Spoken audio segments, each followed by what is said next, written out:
Welcome back to the channel students. अब तक हम अपने चैप्टर नंबर 3 के इंट्रोडक्शन पार्ट को कंप्लीट कर चुके हैं और इस लेक्चर में हम स्टार्ट करने वाले हैं एक्सरसाइज 3.1। स्टार्ट करने से पहले मैं आपको बताना चाहूँगी कि आप प्रीवियस लेक्चर देख सकते हैं, प्लेलिस्ट में मैंने डाले हुए हैं। आपको कोई डाउट है, डाउट से रिगार्डिंग क्वेरीज़ आप अपने टेलीग्राम चैनल पे डाल सकते हैं, जिसका लिंक मैंने वीडियो के डिस्क्रिप्शन में दिया हुआ है। और चैनल पसंद आता है, आपको पढ़ाया हुआ पसंद आ रहा है, तो फिर आप चैनल को सब्सक्राइब कर सकते हैं। ठीक है, आगे कंटिन्यू करते हैं एक्सरसाइज 3.1। ठीक है, इससे पहले इंट्रोडक्शन पार्ट में बेटा हम देख चुके हैं कि कुछ डेफिनेशंस हमने देखी थी कि पॉलीगन क्या होता है। ठीक है, पॉलीगन्स के टाइप हमने देखे थे, convex polygon, concave polygon, regular polygon और इर्रेगुलर पॉलीगन, है ना। Regular polygon.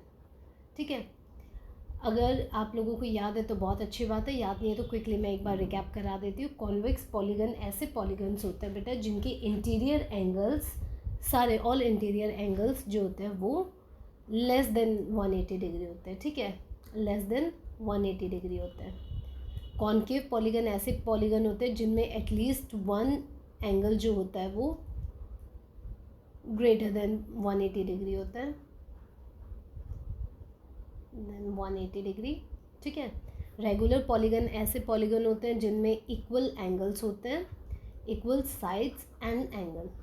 ठीक है, सारे एंगल सेम होंगे और सारे साइड्स सेम होंगी। ठीक है, और इर्रेगुलर पॉलीगन्स ऐसे होते हैं जिनमें नॉन इक्वल साइड्स और एंगल होते हैं। ठीक है, ये हम अपने प्रीवियस लेक्चर में मैं आपको डिटेल में बता चुकी हूँ। ठीक है, कोई डाउट है तो आप एक बार पहले वाला इंट्रोडक्शन लेक्चर देख सकते हैं दोबारा। इसके अलावा बेटा पॉलीगन के अलावा मैं आपको आज की क्लास में एक चीज़ बताना चाहती हूँ कि कर्व क्या होता है। ठीक है, सिंपल कर्व। ठीक है, सिंपल कर्व क्या होता है बेटा? सिंपल कर्व एक ऐसा फिगर होता है जिसको हम ड्रॉ करते टाइम अपना पेन एक बार रख रहे हैं और उसके बाद मैं उसको ड्रॉ कर रही हूँ। ठीक है, लेकिन मेरा पेन उठना नहीं चाहिए। ठीक है, मैं कैसा भी कोई भी डायग्राम बन रहा है, लेकिन ये मान लीजिए ये मेरी एक शेप बन गई। ठीक है, यहाँ से मैंने स्टार्ट किया और यहाँ पे मेरा फिगर ख़त्म हो गया, पर यहाँ से यहाँ तक एक बार भी मेरे को पेन उठाने की ज़रूरत नहीं पड़ी, है ना। तो एक ये चीज़ होती है, एक कंडीशन कि could not take pen off, या आपको पेन नहीं उठा सकते हैं। आई डोंट नो उसको कैसे आप कहोगे, मतलब ये कोई इसकी डेफिनेशन नहीं है, बट ये एक तरीका है जो मैं आपको बता रही हूँ। ठीक है, पेन नहीं उठाना है। ठीक है, पेन नहीं उठाना। ठीक है, ड्रॉ करते टाइम आपका पेन नहीं उठना चाहिए। और सेकंड कंडीशन होती है कि कोई भी लाइन क्रॉस नहीं होनी चाहिए, no line should cross each other. Cross या इंटरसेक्शन, मैंने प्रीवियस लेक्चर में आपको बताया था इंटरसेक्शन क्या होता है। ठीक है, ईच अदर, है ना। तो ये जो फिगर है ये तो मेरा सिंपल कर्व है, क्योंकि इसमें ना मुझे पूरा फिगर बनाने के लिए पेन उठाना पड़ा है और ना ही कोई लाइन क्रॉस कर रही है। लेकिन अगर मैं वहीं ये फिगर बना देती हूँ तो ये सिंपल कर्व नहीं है, क्योंकि पेन उठाना तो नहीं पड़ा। एक कंडीशन तो ट्रू हो गई, बट सेकंड कंडीशन फॉल्स हो गई, क्योंकि मुझे यहाँ पे दो लाइन आपस में इंटरसेक्ट कर रही है, यहाँ पे दो लाइन क्रॉस कर रही है ईच अदर, एक दूसरे को। तो जैसे ही वो क्रॉस करे तो फिर ये सिंपल कर्व नहीं कहलाएगा। ठीक है, समझ में आया आपको? क्या कंडीशन है कि आपको फिगर ड्रॉ करते टाइम पेन नहीं उठाना है। दूसरी कंडीशन, आपकी कोई भी लाइन, कोई भी कर्व, कोई भी एक लाइन दूसरी लाइन को क्रॉस नहीं करनी चाहिए, इंटरसेक्ट नहीं करनी चाहिए। इस कंडीशन में हम उसको क्या कहेंगे? सिंपल कर्व कहेंगे। ठीक है, अब सिंपल कर्व भी ना दो टाइप के होते हैं। एक होता है क्लोज सिंपल कर्व, मान लीजिए ये हो गया क्लोज्ड है, और एक हो गया ओपन सिंपल कर्व, मान लीजिए ये हो गया, है ना। क्लोज्ड और ओपन दोनों हो सकते हैं सिंपल कर्व। सिर्फ कर्व की कंडीशन ये है सिंपल कर्व की कि पेन नहीं उठना चाहिए ड्रॉ करते टाइम, दूसरा कोई भी लाइन एक दूसरे को इंटरसेक्ट नहीं करनी चाहिए। ठीक है, ये लाइन जो मैंने बनाई है ना अभी, ये लाइन भी एक सिंपल कर्व है। ठीक है, और ये भी एक सिंपल कर्व है, लेकिन ये ओपन सिंपल कर्व है और ये वाला क्लोज्ड सिंपल कर्व है। ठीक है, close simple curve. I hope यहाँ तक आपको चीज़ें क्लियर होंगी। ठीक है, समझ में आया होगा। तो आगे चलते हैं हमारे एक्सरसाइज 3.1 के चैप्टर नंबर क्वेश्चन नंबर 1 पे, सॉरी, ठीक है। ये आपका क्वेश्चन नंबर 1 है। इसमें आपको क्या बताना है, गिवन डायग्राम्स हैं जो 8 फिगर्स हैं, इनमें आपको बारी बारी बताना है कि कौन सी चीज़ क्या है, ठीक है। तो फर्स्ट क्या है आपका, सिंपल कर्व ही आ गया, अभी मैंने आपको बताया, ठीक है। तो सिंपल कर्व के लिए क्या कंडीशन है आपकी, सिंपल कर्व की क्या कंडीशन है, पहली कंडीशन है पेन नहीं उठना चाहिए, है ना, नहीं उठाना पेन। और दूसरी कंडीशन क्या है कि लाइन क्रॉस नहीं करनी, ठीक है। लाइन क्रॉस नहीं करनी या लाइन क्रॉस नहीं होनी चाहिए और पेन नहीं उठाना है, ठीक है। तो ए को ट्राई करते हैं, क्या ए को मैं बिना पेन उठाए बना सकती हूँ, 1 2 3 ऐसे ऐसे, ऐसा ही फिगर है नहीं, मेरे को एक बार भी पेन उठाना नहीं पड़ा। क्या कोई लाइन क्रॉस कर रही है, एक दूसरे को इंटरसेक्ट कर रहे हैं, आप कहेंगे नहीं मैम कोई इंटरसेक्ट नहीं कर रही, तो मेरा ए क्या है, ए मेरा सिंपल कर्व है। बी को चेक करते हैं, सेकंड को चेक करते हैं, पेन यहाँ से स्टार्ट किया, ये बन गया कंप्लीट फिगर। क्या पेन उठाना पड़ा, नहीं। क्या कोई लाइन क्रॉस कर रही है एक दूसरे को, नहीं, तो ये भी मेरा सिंपल कर्व है। सी को चेक करते हैं, 3 को, एक सर्कल बनाया, ठीक है, यहाँ तक तो पेन नहीं उठाना पड़ा, पर अब दूसरा सर्कल बनाने के लिए पेन उठाना पड़ेगा बेटा, बिना पेन उठाए आप नहीं बना सकते हो, है ना। और जैसे पेन उठाना पड़ा, मेरी ये कंडीशन फॉल्स हो गई, तो 3 मेरा सिंपल कर्व नहीं कहलाएगा, ठीक है। फोर्थ वाले में क्या है, फोर्थ ऐसे बन रहा है ना, स्टार है आपका, पेन तो नहीं उठाना पड़ा, पहली कंडीशन ट्रू हो गई, लेकिन सेकंड कंडीशन फॉल्स हो गई फोर्थ वाले में, है ना, क्योंकि लाइंस हम क्लियरली देख पा रहे कि एक दूसरे को इंटरसेक्ट कर रही है, एक दूसरे को क्रॉस कर रही है, जो कि नहीं करनी चाहिए सिंपल कर्व के केस में, है ना। तो ये भी मेरा सिंपल कर्व नहीं हुआ। अब फिफ्थ चेक करते हैं, फिफ्थ ऐसे गया और ऐसे आ गया, है ना। तो क्या पेन उठाना पड़ा, पेन नहीं उठाना पड़ा। और क्या कोई लाइन एक दूसरे को इंटरसेक्ट कर रही है, तो आप कहेंगे नहीं मैम कोई लाइन इंटरसेक्ट नहीं कर रही, तो मेरा फिफ्थ भी सिंपल कर्व है। सिक्स्थ वाला, सिक्स्थ में क्या है, ये फिगर है ना, देखो बिना पेन उठाए बन गया, यस, और कोई लाइन क्रॉस कर रही है एक दूसरे को, वो भी नहीं कर रही है। सेवेंथ वाला ये फिगर है, बिना लाइन उठाए बन रहा है, पेन उठाए बन रहा है, और ना ही कोई लाइन एक दूसरे को क्रॉस कर रही है, ठीक है। अब एट्थ वाले में क्या है, एट्थ वाले में देखो बेटा, ये फिगर बन रहा है, मेरे पेन की डायरेक्शन को ना देखते जाना, ये फिगर बन रहा है, आप कहोगे मैम पेन उठाए बिना बन गया और कहीं से कोई लाइन भी क्रॉस नहीं कर रही है, ठीक है, मतलब यहाँ पे 6 है सिंपल कर्व, 7 पे आपका सिंपल कर्व है। अब 8 में आप कहोगे मैम कोई लाइन क्रॉस नहीं कर रही, बेटा लाइन क्रॉस कर रही है, देखो एक पॉइंट पे ना क्रॉस नहीं करने का मतलब वो दो लाइन ना मीटिंग पॉइंट अलग होता है और इंटरसेक्शन पॉइंट अलग होता है ना। ये तो मीटिंग पॉइंट है, यहाँ पे मीट कर रही है ना, तो मिल सकती है दो लाइन, बट अगर क्रॉस करके जा रही है ना तो इंटरसेक्शन कहलाएगा, है ना। तो आपका ये देखो, ये वाली लाइन मिल किस लाइन से रही है, यहाँ पे इस पॉइंट से मिल रही है, लेकिन जो नीचे से लाइन आ रही है इसके साथ तो एक इंटरसेक्ट कर रही है ना, मीटिंग पॉइंट तो इन दोनों लाइन का होता, लेकिन तीसरा पॉइंट जो ये लाइन आ रही है ये इसको इंटरसेक्ट कर रही है ना। हालांकि ये यहाँ पे ख़त्म हो गई है, आगे नहीं है, बट अगर हम इसको आगे स्ट्रेच करेंगे तो ये एक दूसरे को इंटरसेक्ट कर रही है, ठीक है, काट रही है, क्रॉस कर रही है, ठीक है। तो ये वाला 8 क्या होगा मेरा, 8 मेरा सिंपल कर्व नहीं होगा, ठीक है, क्लियर है। सिंपल कर्व तो फिर कौन कौन से होंगे, ए का क्या आंसर हो जाएगा आपका, 1 2 5 6 और 7, है ना, यही 5 आपके क्या होंगे, 1 2 5 6 और 7 आपके सिंपल कर्व हो जाएंगे, ठीक है बेटा। आई होप आपको समझ आया, क्लियर है यहाँ तक। सेकेंड पार्ट पे चलते हैं। नहीं समझ आया ना तो एक बार वीडियो को फिर से आप दोबारा देख सकते हैं, जिससे कि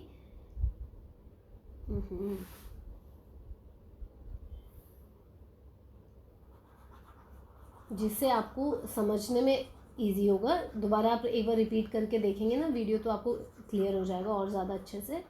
बाकी मैंने कर्व की डेफिनेशन तो आपको बताई दी, 2 ही कंडीशन है वो आपको चेक करना है, हर फिगर में जो फिगर उसको सेटिस्फाई कर रहा है वो हमारा सिंपल कर्व होगा, जो नहीं कर रहा है वो हमारा सिंपल कर्व नहीं होगा, है ना।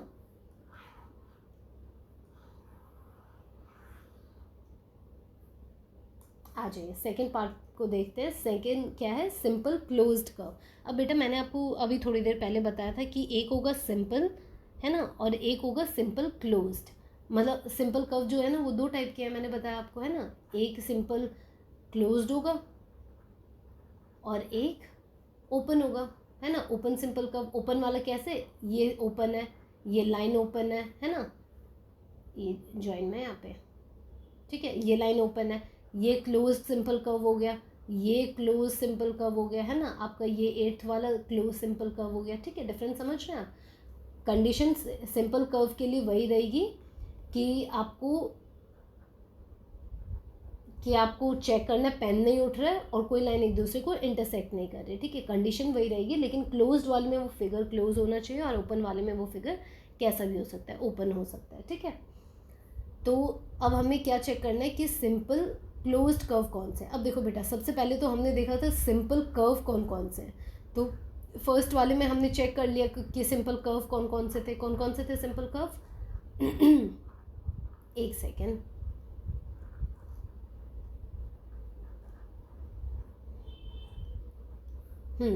फर्स्ट वाले में हमने क्या चेक किया था, सिंपल कर्व क्या क्या थे, 1 2 5 6 और 7, है ना, ये पांचों हमारे सिंपल कर्व थे। तो अब हम चेक कर लेते कि इन जो सिंपल कर्व होगा वही तो क्लोज्ड या ओपन होगा ना, तो बाकियों को तो हमें चेक करने की ज़रूरत नहीं है। तो जो सिंपल कर्व थे हम उन्हीं को ही चेक कर लेते। क्या 1 क्लोज्ड है, आप कहेंगे येस मैम, है ना, पूरा फिगर क्लोज्ड है, कहीं से भी ओपन नहीं है। क्या 2 क्लोज्ड है, आप कहेंगे येस मैम, पूरा क्लोज्ड है, कहीं से भी ओपन नहीं है ना। फिर 5th पे आ जाते हैं, 5th भी देखो क्लोज है। कहने का मतलब जिस स्टार्टिंग पॉइंट से जहाँ से शुरू हो रहा है वहीं पे आके ख़त्म हो जा रहा है, तो वो आपका क्लोज्ड फिगर होता है, ठीक है। 6th भी आपका क्लोज्ड है, देख पा रहे हैं। 7th भी क्या है आपका, क्लोज्ड है, ठीक है। तो सारे ही क्लोज्ड है। जो सिंपल कर्व में हमने ए पार्ट में आंसर निकाला था वो सारे ही आपका बी पार्ट का भी आंसर होंगे, क्योंकि जो सारे कर्व्स हैं वो सारे ही क्लोज्ड है, कोई भी इसमें ओपन कर्व नहीं है, ठीक है। फिर सी पार्ट पे आते हैं। सी पार्ट क्या है, पॉलीगन। पॉलीगन की क्या कंडीशन थी हमारी, पहली कंडीशन थी कि क्लोज्ड फिगर होना चाहिए, है ना। इंट्रोडक्शन पार्ट में मैंने आपको बताया था पॉलीगन की क्या कंडीशन होती है। पहली कंडीशन क्लोज्ड फिगर होना चाहिए, सेकंड कंडीशन स्ट्रेट लाइन से मिलके बना होना चाहिए, है ना, स्ट्रेट लाइन से मिलके बना होना चाहिए, और थर्ड कंडीशन हमारी नॉन इंटरसेक्टिंग होना चाहिए,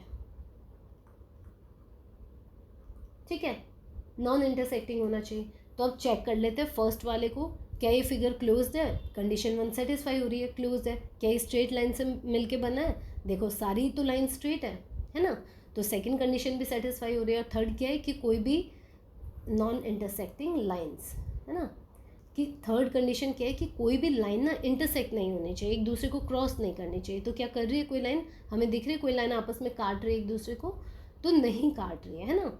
तो आप क्या कहेंगे, फर्स्ट वाला क्या हो गया हमारा, पॉलीगन हो गया, सारी कंडीशन ट्रू है। सेकंड को चेक करते हैं, सेकंड में क्या है, फर्स्ट क्या फिगर क्लोज्ड है, आप कहेंगे यस मैम। क्या सारे स्ट्रेट लाइन्स हैं, आप कहेंगे यस मैम। क्या कोई लाइन एक दूसरे को इंटरसेक्ट कर रही है या कोई लाइन एक दूसरे को काट रही है, आप कहेंगे नो मैम। तो तीनों कंडीशन सेटिस्फाई हो रही है, तो सेकंड भी हमारा क्या हो गया, पॉलीगन हो गया, ठीक है। अब थर्ड चेक करते हैं। थर्ड तो हमें दिख रहा है साफ साफ कि क्लोज्ड है, लेकिन स्ट्रेट लाइन से नहीं बन रहा है, तो पॉलीगन नहीं हुआ, ठीक है। फोर्थ वाला क्या है, क्लोज्ड भी है, स्ट्रेट लाइन से भी बन रहा है, लेकिन आपस में इंटरसेक्ट कर रही है लाइन, तो फोर्थ भी हमारा पॉलीगन नहीं है। फिफ्थ में हमको दिख रहा है स्ट्रेट लाइन से नहीं बन रहा है। सिक्स्थ में भी दिख रहा है ये दो तो स्ट्रेट लाइन है, लेकिन ऊपर की ये दोनों कर्व है ना, ये तो स्ट्रेट लाइन नहीं है, तो ये फिगर भी नहीं बनेगा हमारा पॉलीगन। इसमें भी हमें दिख रहा है कर्व पार्ट है एक, तो ये भी पॉलीगन नहीं बनेगा, और इसमें तो पूरे पूरे सर्कल्स ही हैं, ये भी हमारा पॉलीगन नहीं होगा, ठीक है। तो हमारे पॉलीगन क्या होंगे, सिर्फ 1 और 2 हमारे पॉलीगन होंगे, बाकी कोई भी फिगर हमारा पॉलीगन नहीं होगा, ठीक है। सी पार्ट देख लिया हमने, अब डी पार्ट पे आते हैं। डी पार्ट क्या कह रहा है, कॉन्वेक्स पॉलीगन। अभी मैंने आपको बताया था कॉन्वेक्स पॉलीगन क्या होते हैं, जिनकी लेस देन 180 डिग्री होता है, ठीक है, इंटीरियर एंगल लेस देन 180 होता है कॉन्वेक्स पॉलीगन का, ठीक है। तो अब आपने चेक करना है कि किस किस में 180 से लेस आ रहा है, इंटीरियर एंगल है ना, अंदर वाला एंगल। तो क्या वन में तो हमको साफ साफ दिख रहा है कि ये इंटीरियर एंगल है, ये इंटीरियर एंगल है, ये इंटीरियर एंगल है, और ये इंटीरियर एंगल, और एक ये इंटीरियर एंगल है, इन दो। तो ये हमको क्लियरली दिख रहा है कि एक हाफ सर्कल बनता है तो 180 डिग्री का एंगल बनता है ना, स्ट्रेट लाइन का मैंने बताया था आपको इंट्रोडक्शन पार्ट में, हमेशा 180 डिग्री एंगल बनेगा। अब बेटा अगर आप ये वाला एंगल को इंटीरियर कंसिडर कर रहे हो, है ना, तो जितना ये नीचे की साइड बेंड होता जाएगा उतना ये एंगल 180 से बड़ा होता जाएगा, ठीक है, 190, 200, 210 इस टाइप से होता जाएगा, ठीक है। और अगर ये लाइन जो है ये आपकी ऊपर की तरफ बेंड करेगी तो आपका जो अंदर वाला एंगल है वो 180 से छोटा होता जाएगा, जैसे 170 हो गया, 150 हो गया, इस टाइप से, ठीक है।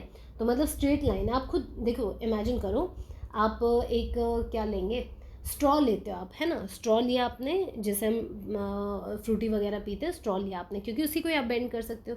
तो जब तक वो स्ट्रेट है तो वो 180 का एंगल बना रही है ना, जैसे आप उसको ऊपर की तरफ बेंड करोगे तो वो 180 से छोटा एंगल होता जाएगा, है ना, ऐसे करोगे। और अगर आप नीचे की तरफ बेंड करते जा रहे हो तो वो 180 से बड़ा एंगल होता जाएगा, जब आप एंगल ये वाला एंगल को कंसिडर करेंगे, है ना।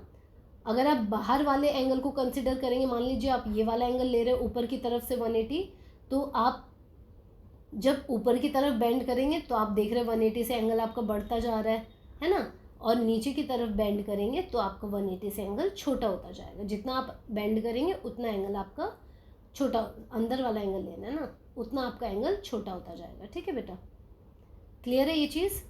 तो उसी तरह कॉन्वेक्स पॉलीगन में क्या है कि सारे इंटीरियर एंगल जो हैं वो हमारे 180 से छोटे होने चाहिए। अब मुझे तो क्लियरली दिख रहा है ये वाला लाइन, अगर 180 होता तो ये स्ट्रेट लाइन बनती, है ना, स्ट्रेट लाइन 180 होती। अब 180 से नीचे की तरफ आ रहे हैं हम, है ना, नीचे की तरफ में क्या हो रहा है, एंगल 180 से बड़ा हो रहा है, तो जैसे ही 180 से बड़ा हुआ ये मेरा कॉन्वेक्स नहीं हुआ, ये कैसा हो गया, कॉन्केव हो गया, है ना। तो कॉन्केव पॉलीगन में आपका क्या आ जाएगा, 1 आंसर आ जाएगा। लेकिन इस वाले में अब देखते हैं सेकंड फिगर में क्या हो रहा है, चारों ही एंगल मुझे दिख रहा है 180 से छोटे, है ना, क्योंकि अगर कोई भी 180 से बड़ा होता तो स्ट्रेट लाइन होता और उसके बाद अपोजिट साइड में बेंड कर रहा होता, है ना। तो इसमें तो सारे एंगल मुझे दिख रहा है कि अगर ये 180 थे तो यहाँ पे स्ट्रेट लाइन बनता, तब 180 डिग्री बनता, है ना। तो सारे ही एंगल 180 से छोटे हैं, तो आपका कॉन्वेक्स पॉलीगन हो गया, ये सेकंड वाला कॉन्वेक्स पॉलीगन हो गया, ठीक है। दो ही चेक करेंगे, बाकी फिगर्स को चेक करने की ज़रूरत नहीं है, क्योंकि सी में हमने निकाला था पॉलीगन ही सिर्फ 2 हैं, तो कॉन्वेक्स या कॉन्केव इन दोनों में से ही कोई होगा, है ना, बाकी तो सारे पॉलीगन ही नहीं है, तो कॉन्वेक्स या कॉन्केव कैसे होंगे, राइट। तो सेकंड वाला आपका जो है फिगर, काइट का फिगर है, ये आपका कॉन्वेक्स पॉलीगन है, और जो फर्स्ट वाला है वो आपका कॉन्केव पॉलीगन है, ठीक है। रीज़न बीइंग कि आपका जो कॉन्केव पॉलीगन है उसमें आपके कोई भी एक एंगल 180 डिग्री से बड़ा होना ही चाहिए, जिसमें, और इस इंटीरियर एंगल, और इसमें हमें पता है ये वाला इंटीरियर एंगल 180 से बड़ा है, तो ये कॉन्केव हो गया, ठीक है बेटा। यहाँ तक फर्स्ट क्वेश्चन कंप्लीट हो गया। आई होप आपको समझ आया होगा, नहीं समझ आया होगा ना तो वीडियो 1-2 बार फिर से देखें, ठीक है। चलिए सेकंड क्वेश्चन पे आ जाते हैं। सेकंड में कह रहे हैं कि what is a regular polygon, definition पूछे है, तो आपसे रेगुलर पॉलीगन क्या होता है, ऐसा polygon which has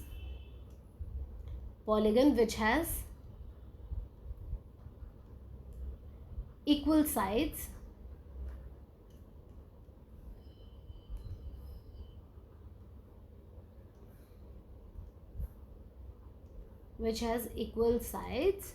and angle, ठीक है, जिसकी सारी एंगल्स और सारी साइड सेम हो, ऐसे पॉलीगन को हम क्या कहते हैं बेटा, ऐसे पॉलीगन्स को हम रेगुलर पॉलीगन कहते हैं, ठीक है। और नीचे इसका क्या पूछा है, नेम करना है, name the regular polygon of 3 side. मैंने आपको फर्स्ट क्लास में इंट्रोडक्शन पार्ट में पता नहीं बताया नहीं बताया कि सबसे पॉलीगन जो होता है ना, जो मिनिमम साइड्स होती है किसी भी पॉलीगन की, वो 3 होती है, ठीक है। क्योंकि बेटा देखो ना, क्लोज्ड फिगर बनाना है हमें, तो मिनिमम आपको 3 साइड्स तो चाहिएंगी ही क्लोज्ड फिगर बनाने के लिए। आप 2 लाइन से कभी कोई क्लोज फिगर बना ही नहीं सकते हो, है ना, कोई भी 2 लाइन लेके आप क्लोज फिगर नहीं बना सकते हो, कैसे भी अरेंज कर लो, आपको मिनिमम 3 लाइन्स चाहिए होती हैं कोई भी क्लोज फिगर बनाने के लिए, है ना। तो मिनिमम लाइन्स या minimum sides of a polygon क्या होती है, 3 होती है, ठीक है। और ऐसे पॉलीगन को हम क्या कहते हैं, जिसकी 3 साइड्स होती हैं, ट्रायंगल कहते हैं, ठीक है।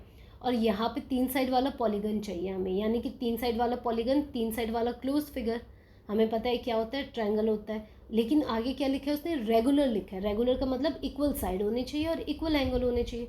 तो ऐसा 3 साइड वाला पॉलीगन क्या होता है हमारा, इक्विलेटरल ट्रायंगल। ट्रायंगल नहीं कहेंगे, इक्विलेटरल ट्रायंगल कहेंगे, ठीक है, इक्विलेटरल ट्रायंगल, ठीक है। अब सेकंड में 4 साइड वाला पॉलीगन क्या होता है, 4 साइड वाले पॉलीगन को हम कहते हैं क्वाड्रिलेटरल, है ना। क्वाड मतलब होता है 4, ट्राई मतलब होता है 3, ट्राई एंगल मतलब 3 एंगल, ट्राई एंगल, क्वाड्रिलेटरल मतलब 4 साइड्स वाला, ठीक है। तो 4 साइड्स वाला रेगुलर पॉलीगन क्या होता है? ऐसा पॉलीगन जिसकी 4 साइड्स होनी चाहिए, और रेगुलर बोला तो चारों साइड सेम होनी चाहिए और चारों एंगल सेम होने चाहिए। अब आप फिगर देख के स्मार्ट बच्चे हैं आप लोग, समझ ही गए होंगे क्या है ये एक स्क्वायर है। तो हमारा स्क्वायर जो है वो 4 साइड रेगुलर पॉलीगन है। और 6 साइड रेगुलर पॉलीगन क्या होता है? जिसकी 6 साइड्स होती हैं,